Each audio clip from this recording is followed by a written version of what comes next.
Well, another day, another lawsuit, this time looking into Elon Musk. So it appears that if you are an enemy of the prevailing regime, they will come after you with all of the elements at their disposal. If you're Donald Trump, they will come after you with the federal government, with various state and local governments. They will come after you because you have become an enemy of the regime. I mean, Donald Trump said, and he is not incorrect, that for 30, 40 years, he was in the American public eye. One of the most famous people on earth. There were no prosecutions. And then he leaves the presidency and boom, within 3 years, there are 4 prosecutions, all to be hitting within an election year. And that leaves aside the civil suits that have all arisen in the last 2 years. That does not seem like a coincidence. Now, you can always attribute that to his behavior on January 6th or between November and January, but the reality remains that Donald Trump was a pretty wild and crazy character well before that. And when it comes to some of the supposed financial crimes that he is now being accused of, those financial issues were well known for a very long time, yet he never found himself in the dock. He never found himself in front of the public this way. Well, Elon Musk is in the same boat now. So in the last month, there have been 2 investigations by the federal government launched into companies related to Elon Musk. Just last week, the Justice Department sued SpaceX for discriminating against asylees and refugees in hiring, claiming that SpaceX had to hire more people who had claimed asylum, people who claimed refuge status in the United States, despite the fact that, as Elon Musk claims, SpaceX has national security contracts. That means that they have very high standards for security. And so they were sort of damned if they did and damned if they didn't. If they started hiring people who are claiming asylum or refugee status, and then it turns out some of those people were security risk, they could lose their security clearance and presumably hundreds of millions of dollars in contracts. And if they didn't hire those people, then the DOJ would sue them. And that's exactly what happened last week. According to Assistant Attorney General Kristen Clark of the DOJ Civil Rights Division, our investigation found that SpaceX failed to fairly consider or hire asylees and refugees because of their citizenship status and imposed what amounted to a ban on their hire, regardless of their qualification in violation of federal law. Our investigation also found that SpaceX recruiters and high-level officials took actions that actively discouraged asylees and refugees from seeking work opportunities at the company. Asylees and refugees have overcome many obstacles in their lives, and unlawful employment discrimination based on their citizenship status should not be one of them. So this looks like a put-up job. Just from the outset, it looked like a put-up job directed at Elon Musk. And now, 1 week later, we are learning that prosecutors are now investigating Tesla for use of funds on a project described internally as a house for Elon Musk. According to the Wall Street Journal, Manhattan federal prosecutors are investigating Tesla's use of company funds on a secret project that had been described internally as a house for Elon Musk. The U.S. Attorney's Office for SDNY has sought information about personal benefits paid to Musk, how much Tesla spent on the project, which called for a spacious glass structure to be built in Austin, Texas, and what it was for. The Wall Street Journal was the first to report in July that Tesla board members had investigated whether company resources were misused on the secret effort known internally as Project 42 and whether Musk was personally involved. The outcome of Tesla's internal investigation cannot be learned. The SEC has also opened a civil investigation into Project 42 and is seeking similar information from the company, according to one of those peoples. Well, here's the thing. The SDNY and SEC investigations, they're still in their early stages. They might not lead to formal allegations of wrongdoing, and yet, magically, all this found its way into the newspaper. Why, look at that. All of it is on the front page of the Wall Street Journal today.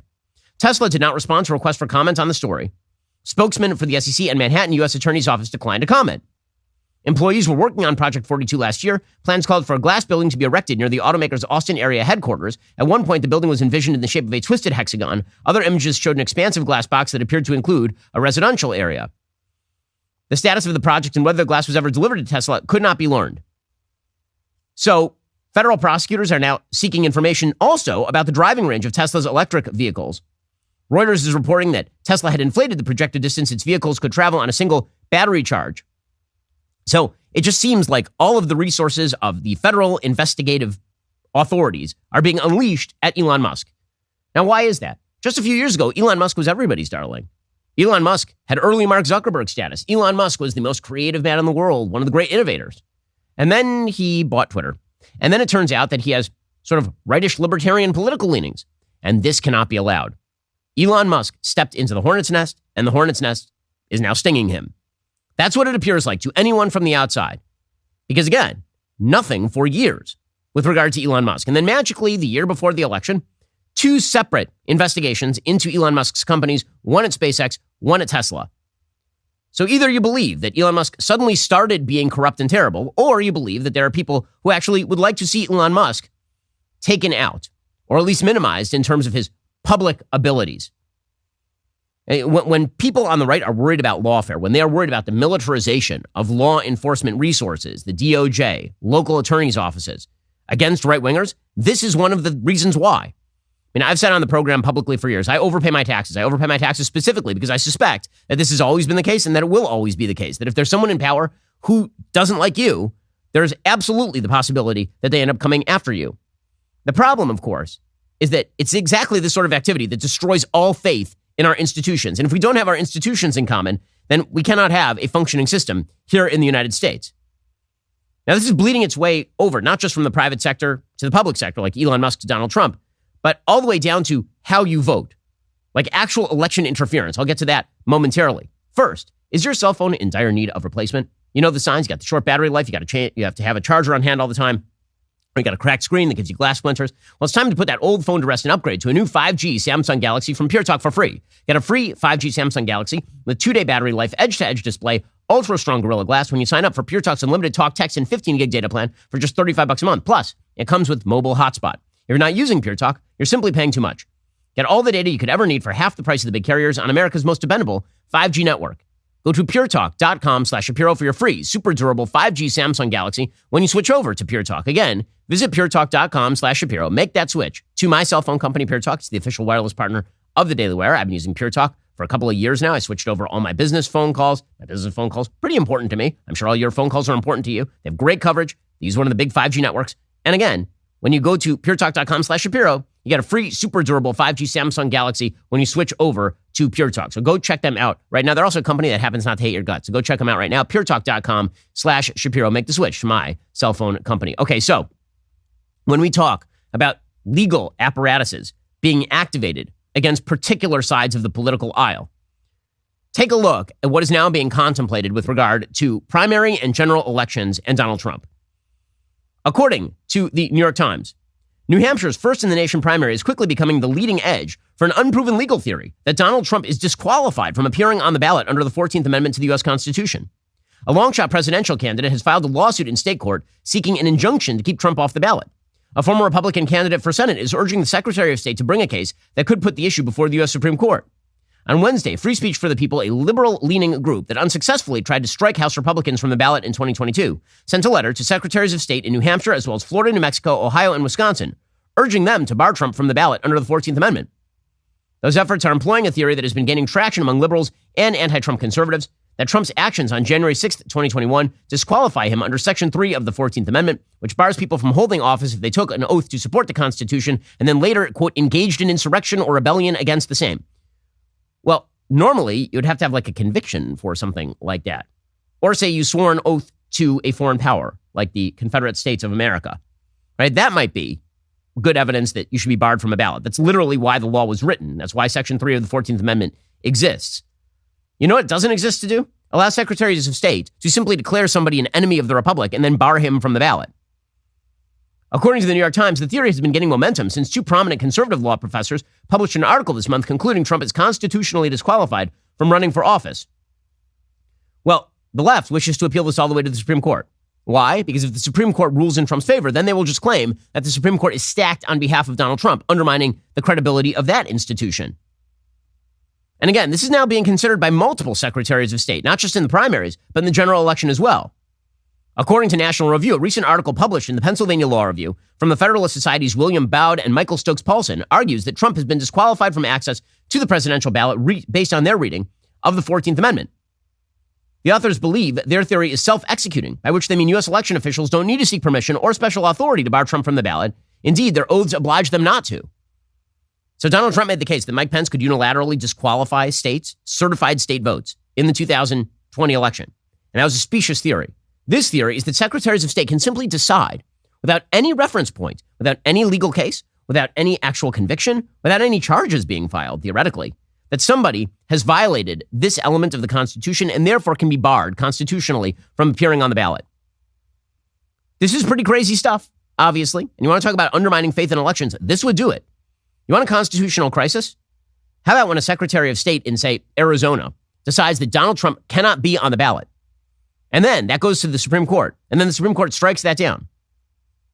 That is a constitutional crisis.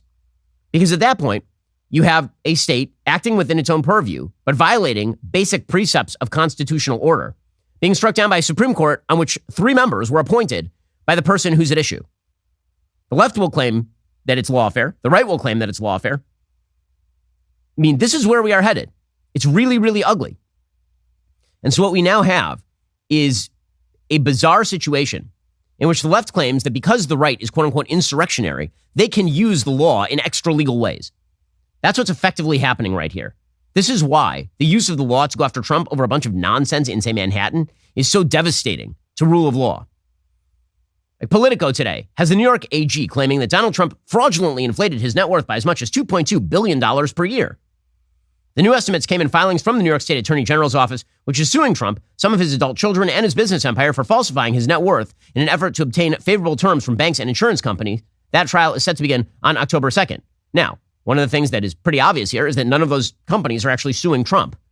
There's a criminal prosecution or a civil trial that is being brought to bear by the state on behalf of insurance companies who aren't suing him. Again, lawfare being used to go after Donald Trump.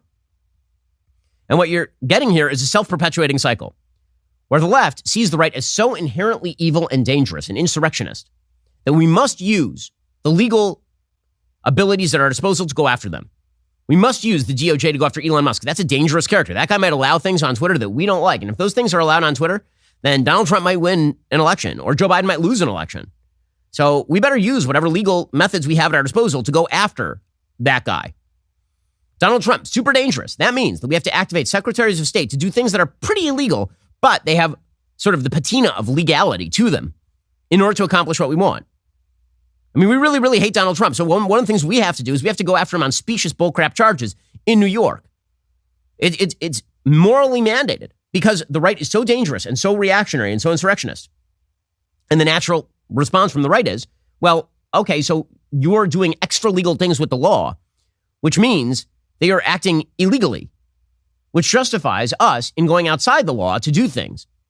I mean, every revolution starts with a claim that the powers that be are engaging in extra legal activity under color of law, right? That's every revolution. Now, I'm not calling for that revolution. I think that there is a weapons down here, but this is what we are quickly spiraling towards. What we are quickly spiraling towards is a belief on the part of the right that the left has militarized the entire Justice Department of the United States, as well as a lot of local Justice Departments, secretaries of state's office, and all the rest, against the right. And therefore, the right is justified in doing whatever it can to stop that. And then the left looks at that and they say, what are you guys doing? You're doing all this stuff that's extra legal.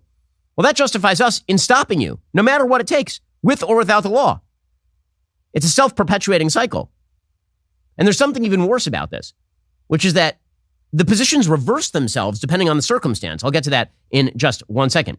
First, everybody knows I love my Helix Sleep mattress. Did you know they just launched their newest, most high-end collection, Helix Elite? I got to tell you, I didn't appreciate my Helix Sleep mattress enough, and I appreciate it a lot until last night. So last night, my daughter came down with a 103 fever, which meant I was sleeping in her room. You know what I couldn't take with me? My Helix Sleep mattress, because it was in my room. So instead, I was on the floor, on a yoga mat, sleeping next to my daughter to make sure that she was okay. Let me tell you, not a great sleep quality. Helix mattress, you need it. It's great. Helix Elite includes 6 different mattress models, each tailored for specific sleep positions and firmness preferences.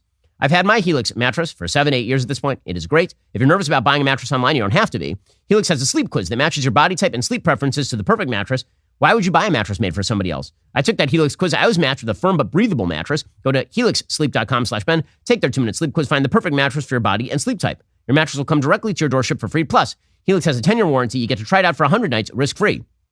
They'll even pick it up for you if you don't love it, but you will. Helix has over 12,000 5-star reviews. Their financing options and flexible payment plans make it so a great night's sleep is never far away. In honor of Labor Day, Helix is offering 25% off all mattress orders and 2 free pillows for my listeners. Go to helixsleep.com/Ben. Use code HelixPartner25. It's their best offer yet. It won't last long. With Helix, better sleep starts right now. Okay, so when I say the situations can reverse, I mean that the natural dynamic right now is that the left, because it's in control of the law, is using the law as a weapon. And the right, because it is not in control of the law, is bucking the law. Right? That seems to be the generalized perception. These two feed on each other. The right is bucking the law, so the left says we have to use the law. And then the right says the left is using the law, so we have to buck the law. So it's a complete cycle. But here is the thing. Here's how you know that it's not just a battle over institutional credibility. So what the left wants to say is that the right, they're not being extra legal because we're misusing the law. They're being extra legal because they don't care about the law. They're being extra legal because the law doesn't matter to them at all. The institutions, they want to tear down the institutions. They are the ones who are destructive forces in American life. We are here standing for the institutions, but we know that's not true. Because when the left is not in control of a legal body, they attack the legal body with just as much alacrity as they were defending it literally 1 second ago. So, for example, Donald Trump yesterday, he was on with, I believe, Glenn Beck, and he was asked about prosecuting Democrats as president. And he said, well, yeah, I mean, they're prosecuting me. Here's what it sounded like. You said in 2016, lock her up. And then when you became president, you said, we don't do that in America. That's just not the right thing to do. That's what they're doing. Do you regret not locking her up? And if you're president again, will you lock people up? Well, I'll give you an example. The answer is you have no choice because they're doing it to us. I always had such great respect for the office of the president, the presidency, but the office of the president. And I never hit Biden as hard as I could have. And then I heard he was trying to indict me, and it was him that was doing it. You know, I don't think he's sharp enough to think about much. Okay, so the entire left went insane. Donald Trump pledging to lock up his political opponents? I mean, that would be crazy. If he wins the office and then he uses the DOJ as a weaponized DOJ against his political opponents, that's just terrible. That's unthinkable. And we'd have to resort to extra legal means to stop all of that. We would have to do something out in the streets, man. Riots. We'd have to stop that thing because the tyrant would be taking over. Okay, what exactly do you think that the right is arguing right now about Joe Biden and Merrick Garland's DOJ? They're cutting sweetheart deals with Joe Biden's son. Sweetheart deals that are so sweetheartish that a judge literally saw it, blanched, and was like, nope, not interested. And they had to go back to the drawing board. Meanwhile, they're going after Trump for every jot and tittle, including charges that don't even fit when it comes to the January 6th case. They're letting Hillary Clinton off scot-free, but they're going after Donald Trump. And so law enforcement is good right now for the left. But if Donald Trump takes over, law enforcement immediately becomes bad. The DOJ turns into a weaponized evil law enforcement that must be bucked at every opportunity. And then the position's reversed. Then it's the left that's insurrectionist against the institutions and the right that's defending the institutions as viable and durable and necessary. You can see it today in Politico. Entire opinion piece from Aaron Tang, a law professor at UC Davis and a former law clerk to Sonia Sotomayor. He has a piece titled, "The Supreme Court is Infected with the Most Damaging Human Bias." He says, the biggest problem with the partisanship diagnosis is that the Supreme Court has always been part of politics, not above it. The most important Chief Justice in our history, John Marshall, was a Federalist Party operative. These historical periods suggest that if partisanship alone were enough to torpedo public legitimacy, the Supreme Court never would have risen to its prominent place in American society. What really is different and dangerous about today's justice is not partisanship, but rather a cognitive trap that Nobel Prize-winning psychologist Daniel Kahneman has called the most damaging of all human biases, overconfidence. Put simply, today's justices possess a frightening degree of certainty. They alone can answer society's most pressing problems with just the right, lawyerly argument. So now you have the left making an argument that the right always made for generations. The argument the right made was, who gave the Supreme Court the power to simply declare abortion on demand the law of the land? Who gave them the power to do that? Who gave the Supreme Court the power to simply declare that gay marriage was the law of the land enshrined in the American Constitution? Who gave them the power to do that? They were never given that power. Now the left is making exactly the same arguments about the people who are on the Supreme Court now. Now, left claim that this was undermining the legitimacy of the Supreme Court, that if you said Roe versus Wade is an illegitimate decision, because it is, if you said that, based not on your disrespect for the court, but on your respect for the rule of law, if you said that, they claimed you were basically an insurrectionist. You were trying to overthrow the legitimacy of the Supreme Court and undermine its credibility. Then the constituency of the court shifts and the positions entirely flip. They entirely flip. So what does that mean? It means that basically the only thing that matters is who controls the various institutions. It's all just a power game. It's all just a power game. Now, this is really dangerous territory. It's really dangerous territory because what it suggests is that if you lose an election and if the only thing that matters is who controls the government and that you automatically believe the institution is illegitimate if the other party controls the government, for example, we don't have any institutions in common. And it's only a question of how badly someone's ox gets gored before things start to get really bloody and ugly and violent. It's a serious problem. It's happening, by the way, all across the West. It's not unique to the United States. In Western countries, all over the world, there is now a feeling that's arising that because the institutions have failed, or because the institutions are weaponized by your political opposition, that you can do whatever you want. And it's, by the way, this is not a right-left thing because the left will do the same thing as the right if they are out of power. When the right is in power in Brazil, it's tyranny afoot and insurrection in the streets is the only thing that can stop Jair Bolsonaro. And when it is Lula da Silva in power and he's actively using the Supreme Court as his tool and breaking the rule of law there, then it's the reverse. The right is saying it's an insurrection, that we have to be in the streets and we don't have a choice. Once every election becomes a matter of tyranny versus liberty, and there's no clear definition of these things are about to get very, very ugly. The fight over institutions, as it turns out, is not about institutional credibility. No one respects the institutions, right? Once the institution is only good if you're the one in control of it, it's not a good institution anymore. If the police are only good if your friends are in the police, and if it's somebody you don't know in the police are bad now, then you don't respect the police qua police, you just respect your friends. If your respect for the American government is reliant on it being staffed by people who agree with you, what that really means is that the people who disagree with you are so dangerous and so out of bounds that the institution becomes fundamentally illegitimate because it is staffed by those people. Which means we don't have a problem with institutions in the United States. We have a problem with each other. Now, I don't actually believe that Americans writ large have a problem with each other. I think the elites really have a problem with each other, and I think they're weaponizing institutions against each other for fun and profit. I think you go to everyday America, and most Americans, they don't care about this stuff. They just want to go about their daily business, be left alone, raise their families, go to church, go to their work. That's about it. But there are people at the top who have a real interest in essentially saying that if your side loses, the country is irrevocably broken, and there will not be, for example, another election. And by the way, it's both the right and left saying this. I mean, going into the next election cycle, you have the right saying that if Joe Biden wins re-election, the country is over. And you have the left saying that if Donald Trump wins re-election, the country is over. That is not a good place to be. In a second, I want to get into what this sort of means. How can we get out of this conundrum, this sort of puzzle we've created for ourselves? First, when you buy a house, you look at the house, you try to fix some things up about it, give a new paint job, fix the doors or whatever. But there's something you probably don't think about all that much, and that's the stuff covering the windows. I mean, that stuff's been there forever. But how light flows into a house is a huge thing. Natural light is one of the reasons that we bought our house, for example. It also meant that we wanted to upgrade the window coverings, and this is why we headed on over to Blinds.com. Blinds.com is the #1 online retailer of custom window coverings with over 40,000 five-star reviews. You can measure and install it yourself or have Blinds.com take care of it with local professionals. There's no showroom, no retail markets. No matter how many you order, installation is just one low cost. If you don't have an eye for design, Blinds.com experts are always available to help choose the style and color right for you. Everything they sell is covered by the perfect fit and 100% satisfaction guarantee. With hundreds of styles and colors to choose from, Blinds.com is sure to have the perfect treatment for your windows. Get up to 50% off, plus doorbusters at Blinds.com's Labor Day sale. It's their biggest sale ever. Save up to 50% right now at Blinds.com when you check out online. And don't forget to tell them you heard about Blinds.com from The Ben Shapiro Show. Rules and restrictions may apply. Okay, so what does this mean? What's the future of the United States look like? Well, first, we have to fix the social fabric. If we don't fix the social fabric, the institutions are irrelevant. So institutions are usually only effective if they govern with a light hand. When the social fabric fails, institutions have to come in with a heavier hand. And then they're not good at it. And then people get angry at each other and they blame the institutions for the actual failure of the social fabric. Generally, tyranny grows as social fabric fails. To take an example, the place where social fabric is the most durable, the tightest, is between you and the other members of your family. You generally don't need a third-party arbiter coming in and adjudicating fights between you and members of. In fact, you resent it if a third-party arbiter comes in and starts messing around in your family's business. Why? Because the social fabric is tight.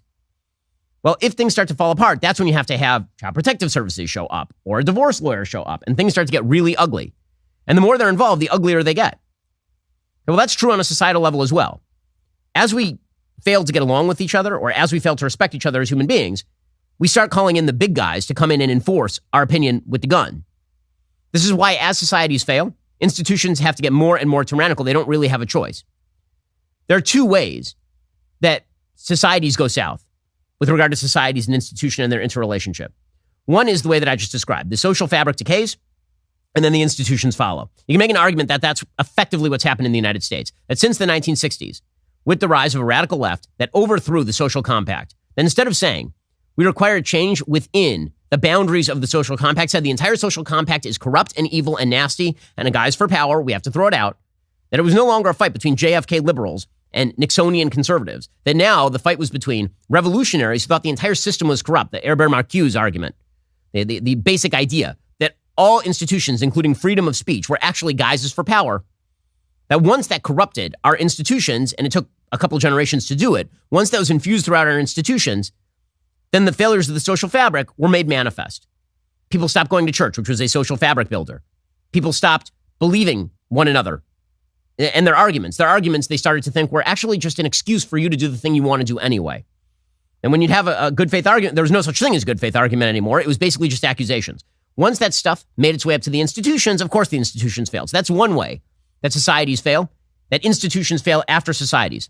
There is one other way, and it's possible this also happened in the United States, and that is that institutions can cause social fabric to decay.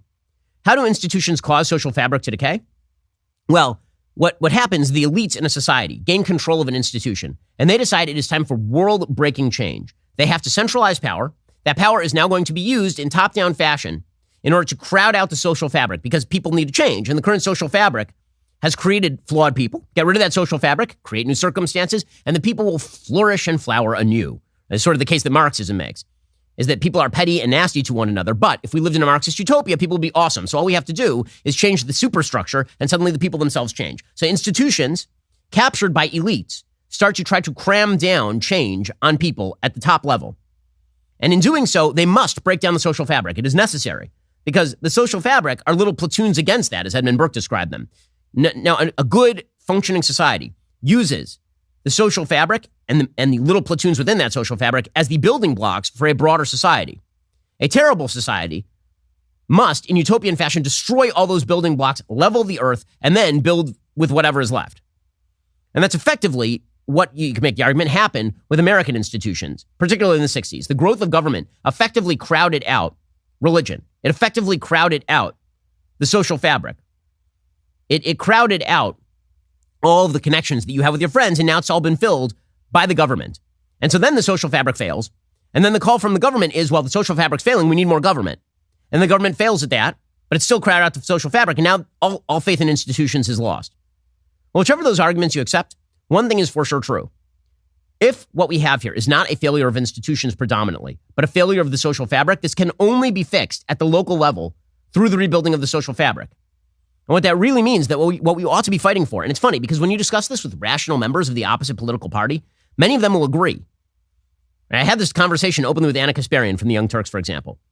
And I got her to agree in sort of broad strokes that what we really need to do with the federal government is minimize it.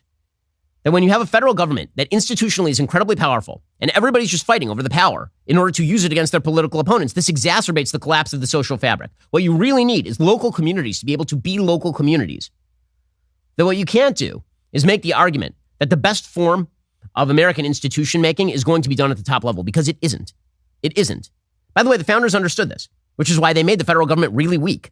Comparatively speaking, the federal government was very, very weak. Not just, even after the transformation from the Articles of Confederation to the Constitution, that is a weak federal government. And the truth is that it's only weak top-down structures that have been able to preside over large populations. One of the great lies about empires, for example, is that empires tend to be incredibly onerous. They tend to be tyrannical. They're like in your business all the time at the lowest level. Not durable ones, they aren't.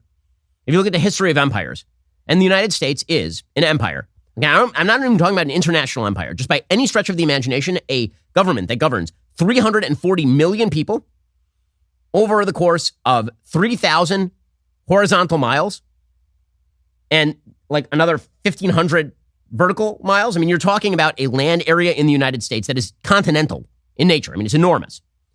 That would be, by any stretch of the imagination, an empire, just domestically an empire. Right? All the states would be countries, theoretically, and the United States would effectively be a domestic empire because it's just so big.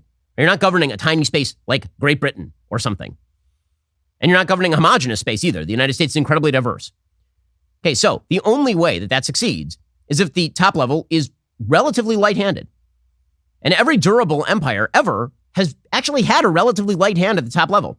The great lie about the Roman Empire, for example, is that the Roman Empire was unbelievably onerous to people in the outskirts of the empire. It's not true. The Roman Empire could be onerous if you rebelled against them. They would come in and they would crush you with an iron heel. But if you're not rebelling against them, they were actually relatively decentralized. The great lie about the Roman Empire, again, is that it was a highly centralized empire. It was not. If you were living in the Middle East for much of the time of the Roman Empire, you were basically living under kind of a local potentate. Very often, the Romans were negotiating with you to appoint somebody who might be like slightly friendlier to you. And that's why the Roman Empire could last for hundreds of years.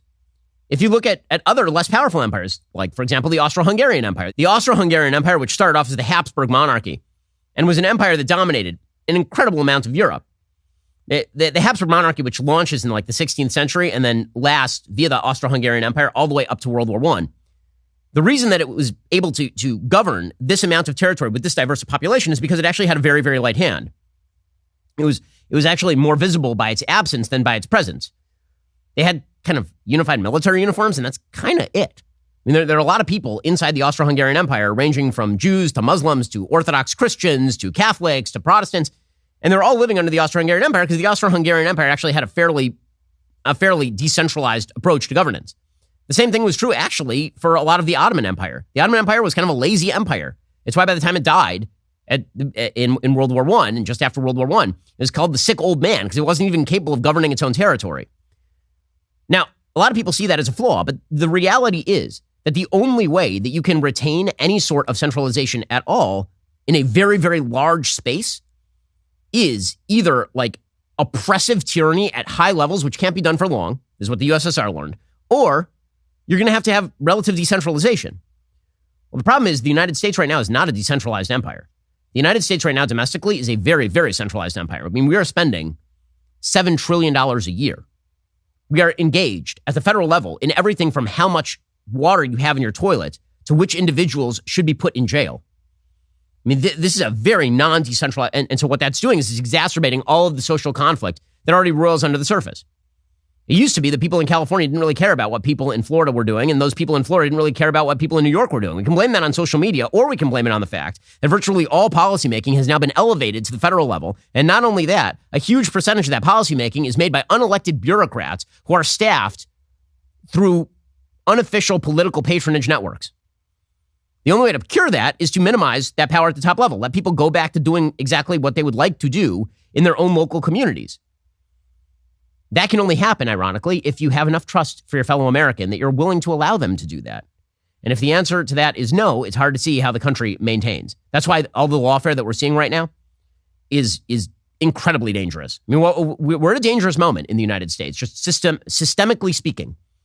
It is a dangerous moment for the system of the United States because very few people have any baseline faith in the system itself, which, by the way, is again another irony because the fact is the system itself actually, the constitutional system as directed by the founders, actually justified itself in 2020. For all the talk about how America was on the verge of being overthrown in 2020 by January 6th rioters, it was not even close. It was not even remotely close. The system proved itself unbelievably durable, and the natural reaction of the left was the system is so fragile that we have to capture all aspects of it and militarize it against us, and militarize it against our opponents.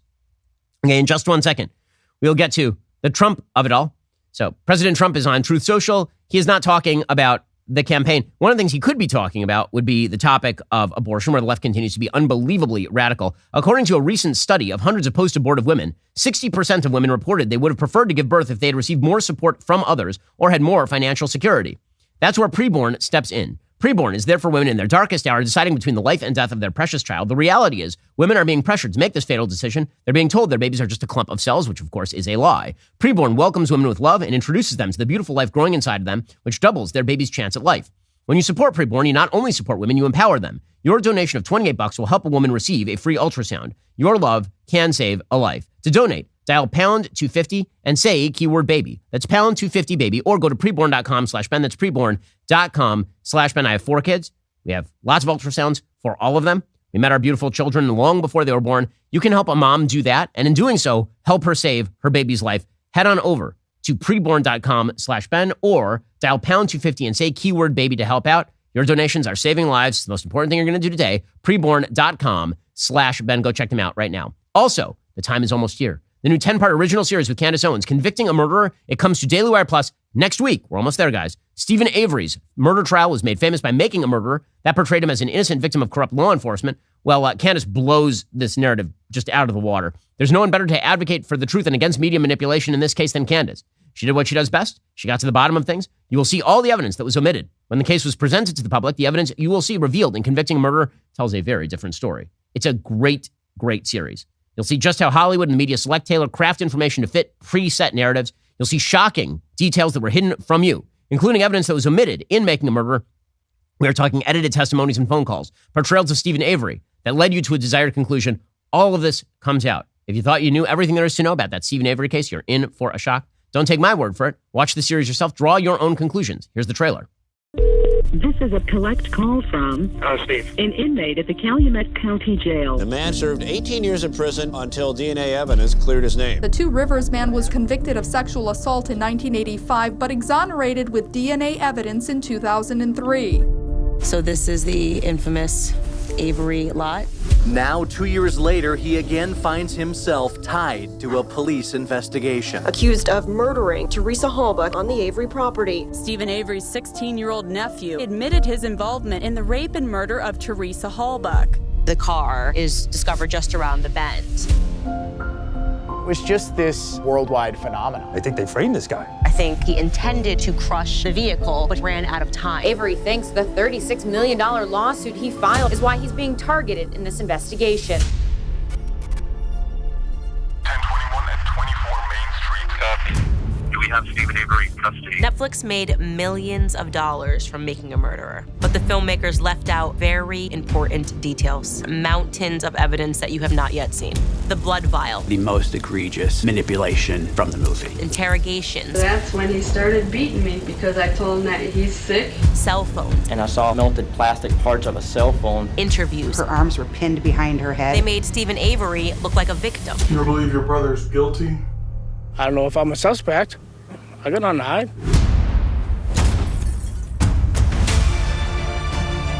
I'm getting sick and tired of media deception. Evidence piling up. Why would they omit so many different things? Why are you editing my testimony? I am not going to make the same mistake that the filmmakers did. Rearranging the testimony. They delete a portion of it at the end. How could they claim to care about the truth? They all know that Stephen Avery committed this crime. 911, what is your emergency? The evidence forces me to conclude that you are the most dangerous individual ever to set foot in this courtroom. Candace is doing a great job here, setting the record straight, spearheading the movement to counter false narratives perpetuated by Hollywood. Daily Wire viewers get exclusive early access on September 7th to view episodes 1 and 2 of Convicting a Murderer. The series will make its official debut on X, formerly known as Twitter, on September 8th at 9 p.m. Eastern Time. Candace will also be hosting a live event on X at 5 p.m. Eastern Time with some special guests. Stay tuned for details on that. The full series is only available at Daily Wire Plus. Head on over to dailywire.com/subscribe. Get access to watch the full series as new episodes are released every Thursday. Now, for a limited time, you can save 25% when you use the code TRUTH. Take advantage of that before the offer runs out on September 7th. That's code TRUTH for 25% off your subscription at dailywireplus.com/subscribe. Everyone is going to be talking about Candace's take on the series. Don't miss out. Subscribe today. Meanwhile, the 2024 election continues to move forward. President Trump is focusing in on the stuff that he wants to focus in on, which is really his enemies inside the Republican Party. So yesterday, he posted some 31 times on Truth Social, dozens of videos. And he just went hyper with the camera.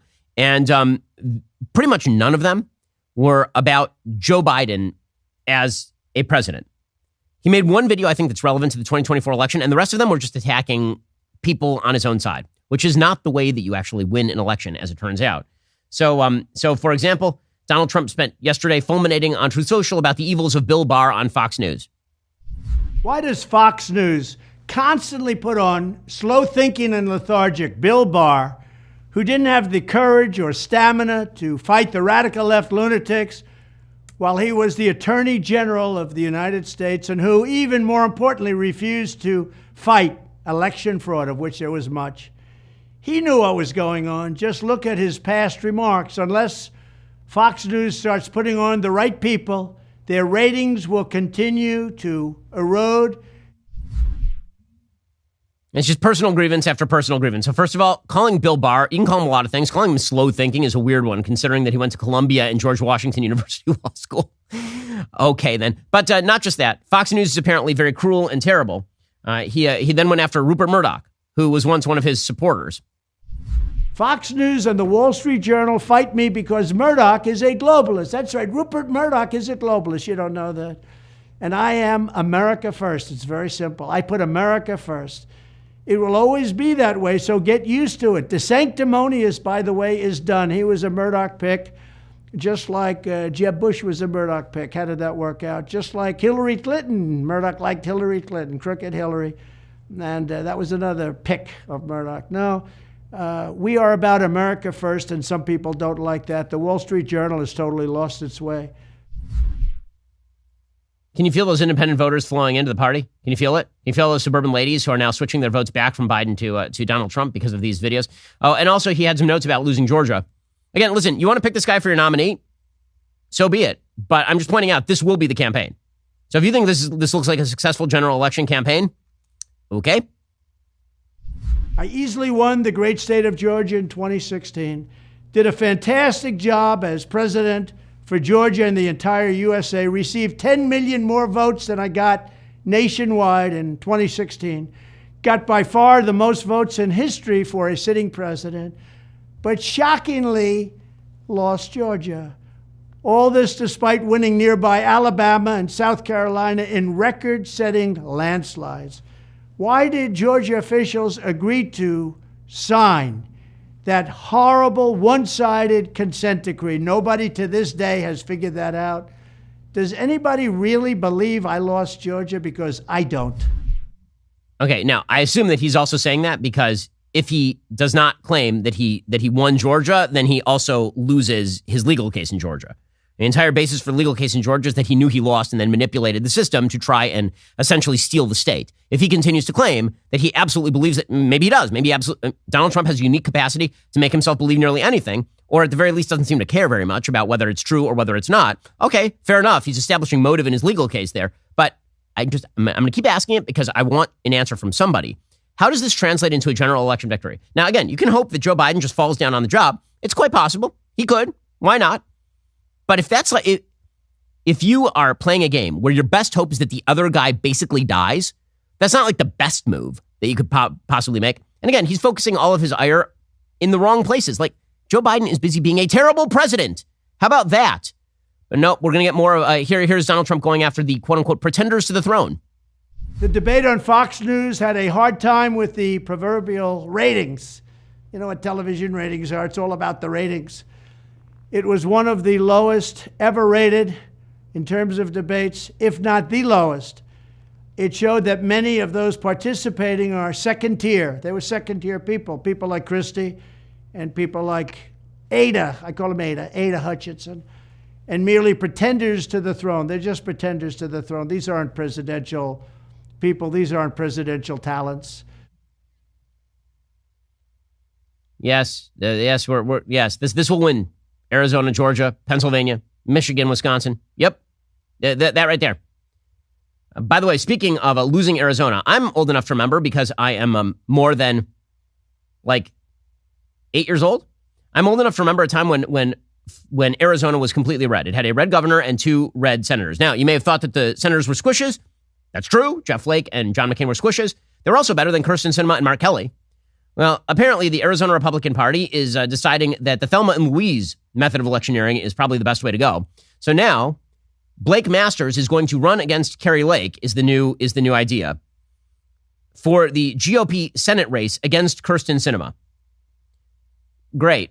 The best that Arizona can come up with for the Senate race is going to be 2 of the 3 candidates who lost their last election cycles in Arizona. That's great. So in the last election cycle, we had Kari Lake lose for governor to Katie Hobbs, a wet dish rag.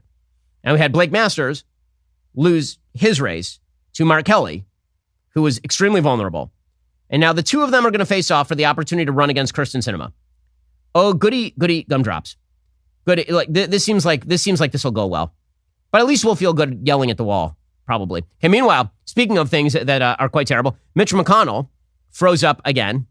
It's getting quite frightening at this point. He's 81 years old. This is the second time in the past month that he froze up for like 30 solid seconds. He was speaking to the media, and it's really hard to watch. Here he was. What are my thoughts about what? Running for re-election in 2026. That's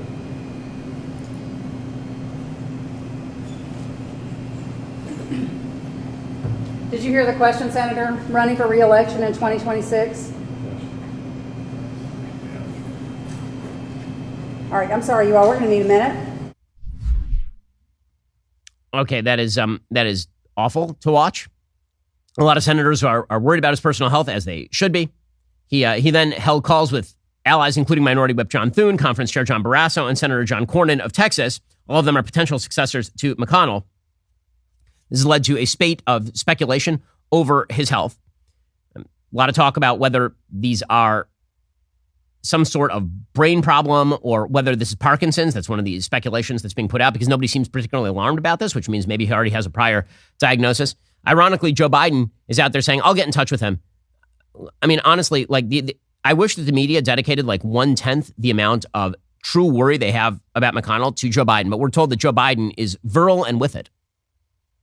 Concerns about your friend Mitch McConnell's health. By the way, I just heard literally coming out, and Mitch is a friend, as you know, not a joke. We always, I know people don't believe that's the case, but we have disagreements politically, but he's a good friend, and so I'm going to try to get in touch with him later this afternoon. I don't know enough to know. Okay, so again, the media basically suggesting McConnell has to step down. They think that guy ought to keep running for president. McConnell's 81, that guy's 80. By the way, Donald Trump is 78. At a certain point, maybe we ought to get somebody who is below retirement age to run for the presidency. Okay, meanwhile, it turns out there's still people in this country who are somewhat capable at their jobs. So Ron DeSantis has been presiding over Florida during Hurricane Idalia. Thank God, Hurricane Idalia seems to have done less human damage than many of the prior hurricanes of its magnitude. It's already passed on to Georgia. It's turned into a tropical storm. So DeSantis yesterday, he was warning the looters. He said, basically, guys, you're in Florida. You try looting after a hurricane and do so at your own peril. There are reports of people trying to loot down in Steinhatchee. And I've told all of our personnel at the state level, you protect people's property and we are not going to tolerate any looting in the aftermath of a natural disaster. I mean, it's just ridiculous that you would try to do something like that on the heels of an almost Category 4 hurricane hitting this community. I'd also just remind potential looters that people, you never know what you're walking into. People have a right to defend their property.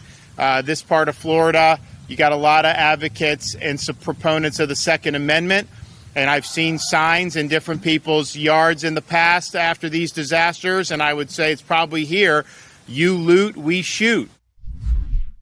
Yeah. This is the best of Ron DeSantis, right? When he's being governor, this is, again, why he would make a good president. He's actually good at the actual job. He was asked by a reporter about Donald Trump and the fact that Trump has spent effectively little brain power on the hurricane in Florida. He was tweeting a lot, putting out a lot of truth socials or whatever. DeSantis, however, gives the proper answer, which is, why are you asking me about this? I'm busy being governor. What do you think about Trump?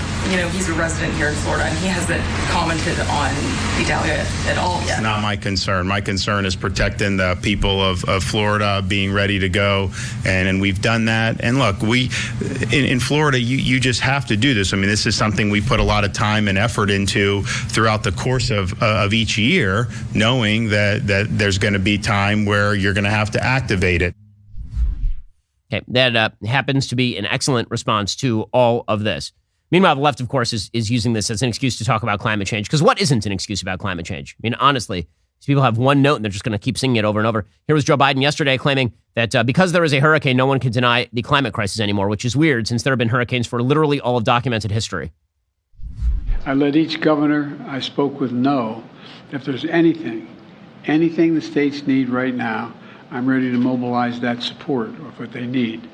I don't think anybody can deny the impact of the climate crisis anymore. Just look around. Historic floods, more intense droughts, extreme heat, significant wildfires have caused significant damage like we've never seen before, not only throughout the Hawaiian Islands in the United States, but in Canada and other parts of the world. And by the way, it's so bad, he said, that one time his kitchen got set on fire. I'm not kidding. He did it again. In that same exact press conference, he was talking about Lahaina, and he mentioned again that his kitchen got set on fire one time. He's the best. Okay, time for some things I like. So I mentioned earlier the rare Ben Shapiro show reference to the Austro-Hungarian Empire. If you are interested in learning about any of that sort of stuff, I highly recommend Jacob Mikanowski's new book, Goodbye Eastern Europe. An Intimate History of a Divided Land. It's really worth the read. Excellent book. Basically traces the history of Eastern Europe, what used to be called Eastern Europe, from essentially the Dark Ages, so-called Dark Ages, up until modern times, and looks at the fact that a lot of the borders were sort of drawn post facto, changed a lot. If you look at a map of Europe in like 1200, it looks completely different than the map of Europe today. It's shifted, it's moved a lot of times. Populations have shifted and moved. And there's some valuable lessons to be learned in the history of Eastern Europe about how empires fall apart, about how nationalism rises, about the costs of population transitions and all the rest of it. Definitely worth the read. Jacob Mikanowski's Goodbye, Eastern Europe. Alrighty, guys, the rest of the show is continuing right now. You're not going to want to miss it. We'll be speaking with a former U.S. Army Green Beret, Lieutenant Colonel Scott Mann, about the 2-year anniversary of the disastrous Afghanistan withdrawal. If you're not a member, become a member. Use code Shapiro at checkout for 2 months free on all annual plans. Click that link in the description and join us.